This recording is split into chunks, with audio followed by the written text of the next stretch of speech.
The bust of the Baroque. Today we're going to be looking at portrait busts created during the Baroque time and see what makes them different than that of a regular bust from any other time. So, how exactly do we know that it is a Baroque style bust? We're going to be going into 3 different things to think about in order to depict if a bust is Baroque or not. Although there are many more, the 3 things that we will be discussing on what makes a Baroque bust unique from that of any other bust are who exactly is being represented, the expressions on their face, and the overall creation of these masterpieces, ranging from detail to the use of material. Topic number 1. Who are these people? When a sculptor decides to create a bust of a human being, they really can choose to display anyone that they want. Often throughout any period, whether it be Renaissance, Realism, Impressionism, etc., we see a lot of sculptures and busts that represent people of power. The busts tend to represent kings, popes, leaders of churches, and faces that have religious backgrounds to them. But the Baroque movement also goes on to represent your not-so-typical faces. On top of peasants and non-royals, we see figures like Jesus Christ, mythological faces such as Medusa.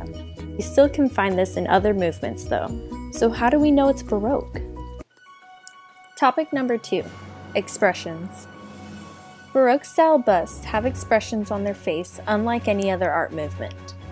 They are dramatic, theatrical, complex, and sometimes even bizarre. Check out one of the most famous busts of this time, done by Bernini himself, called Medusa.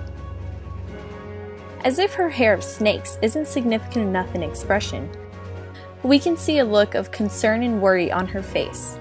Her eyebrows are raised up dramatically, and her mouth is open, suggesting that she is gasping or shocked.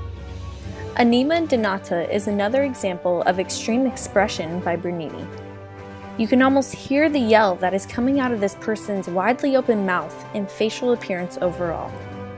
The crinkled nose, raised eyebrows, and lifelike details in the eyes show the extreme feeling this artist is trying to portray.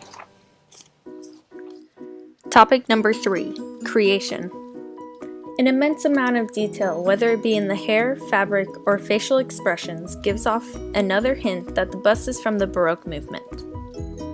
Look at the hair and fabric on this portrait bust of St. Paul done by Domenica Giudice. Specifically, the hair in any Baroque sculpture is going to be extremely defined and detailed, making it almost look as if it's flowing in the wind. It really has an overall realistic feel to it. Going on to the fabrics, the folds and details in them are so dramatic that they almost look more realistic than an actual blanket would to the naked eye. Many of the Baroque busts are going to have a very clean look to them, which has to do with the materials used.